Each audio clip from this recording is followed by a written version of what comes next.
예수님 비유 가운데 한 부자 이야기가 있습니다. 이 사람은 이미 부자입니다. 좋은 농장이 있습니다. 농작물을 저장할 창고도 준비되어 있습니다. 그의 농사를 지었는데 또 풍작이었습니다. 대부분의 사람들이 나도 그렇게 되었으면 좋겠다 바라는 모습입니다. 이미 가진 것이 넉넉합니다. 가진 것을 절대로 흐트러 낭비하지 않습니다. 창고를 마련하고 잘 보관해서 앞을 대비하고 있습니다. 그런데 또 풍년이지 않습니까?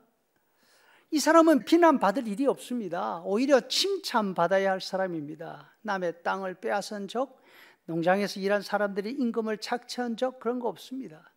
자신이 농장을 운영을 잘해서 많은 수확을 거두었습니다.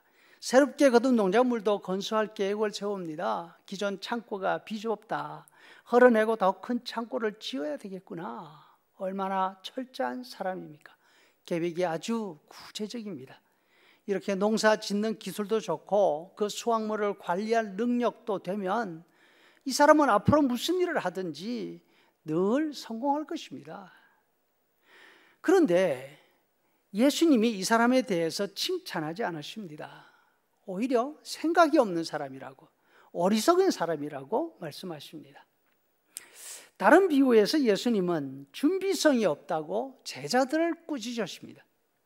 주인의 재산을 관리하던 청지기가 있었는데 이 사람이 맡은 재산 관리를 잘못했습니다. 주인이 그 사실을 알고 해고 통지를 했습니다. 이 사람이 곰곰이 생각을 해봅니다.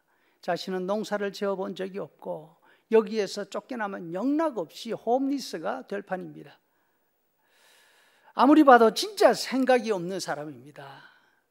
얼마나 오랜 기간 주인의 재산을 맡아서 관리했는지 알 수 없지만 그동안 무슨 생각으로 살았길래 집 한 칸 마련하지 못하고 이런 모습으로 있을까요? 참 답답합니다. 해고 통지를 받고 난 다음 늦었지만 어떻게 살까 궁리를 합니다. 그동안 자신이 대출해 준 사람들을 부릅니다. 올리브 기름 100말 대출해 간 사람에게 말합니다. 여기 앉아서 50말 대출해 간 것으로 계약서를 다시 쓰세요. 또 밀을 100석 대출해 간 사람에게는 80석을 대출한 것으로 수정하라고 이야기합니다. 이 청지기에게는 이 정도의 재량이 있었던 것 같습니다. 요즘도 빚을 줄여주거나 탕감해 주는 것 은행 재량에 달려 있습니다. 비즈니스를 하도록 자금을 대출해 줍니다.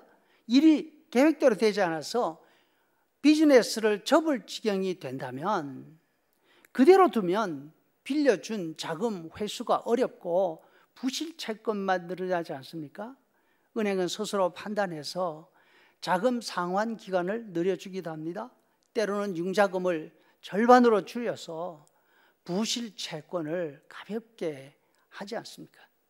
이 청지기는 일종의 부실 채권 정리 방법 그런 걸 통해서 자신이 해고당한 이후 살 궁리를 하고 있는 것입니다. 주님은 이처럼 앞일을 준비하는 모습을 칭찬하십니다. 반면 본문에 나오는 부자는 성공한 사람이었습니다. 자신의 지금의 일은 준비하고 있습니다. 그러나 한 가지를 잊어버리고 있습니다. 그것은 바로 무엇을 준비해야 되는지, 진짜 준비해야 되는 것이 무엇인지를 잊고 있었던 것입니다. 이 사람은 대화 상대가 없는 듯합니다. 다른 사람과 대화하지 않고 자기 자신과 대화합니다. 영혼아, 너는 좋은 것을 많이 쌓아놨구나. 앞으로 아주 오랫동안 쓰고 부족함이 없을 거야. 그러니까 자, 이제 수고 그만하고 먹자, 마시자, 쌓아놓은 것으로 즐기자 이렇게 말합니다. 여러분, 다른 거 아무리 많이 있어도 기쁘고 즐거움이 있을 때 함께 기뻐하고 즐거워할 사람이 없다면 과연 잘 사는 것일까요? 무엇보다도 이 사람은 자기 영혼과 대화하면서 그 영혼에게 필요한 것이 무엇인지를 알지 못하고 있습니다. 영혼이 마치 옷 입고 사는 자기의 모습과 같은 줄로 생각합니다. 하지만 영혼은 우리 몸 속에 있지만 우리 몸이 아닙니다. 몸은 먹고 마시는 음식으로 살이 찌지만 영혼은 그런 것으로 살이 찌거나 유지될 수가 없습니다. 우리는 이 부자 이야기를 들으면서 영혼에 관해서 얼마나 생각하고 있는지 내 모습을 확인해 봐야 할 것입니다. 지난 한 주간 살면서 나 자신의 영혼에 대해서 깊이 생각해 본 그런 시간이 있었는지, 그렇지 않으면 몸이나 영혼이나 이 세상이나 천국이나 구별하지 못하고 살아가고 있는 것은 아닌지 생각을 해봐야 할 것입니다. 그렇다면 이 부자가 불쌍한 사람이라면 우리는 더 불쌍한 사람이 아닌가 생각합니다. 이 부자는 이 땅에서 하는 일이라도 성공을 했지 않습니까? 남에게 자랑할 수 있고 자기 영혼에게 자랑할 수 있는 사람은 되지 않았습니까? 그러나 우리가 영혼을 생각하는 데는 이렇게 성공할 필요는 없습니다. 평범하게 살아도, 때로는 부족하게 살아도 우리는 우리 영혼을 생각하며 영혼을 위해서 준비하며 살 수 있습니다. 영혼을 위해서 준비하는 데는 세상적으로 꼭 성공을 해야 되는 것은 아니기 때문에 그렇습니다. 우리 영혼을 구원하실 분은 예수님밖에 없습니다.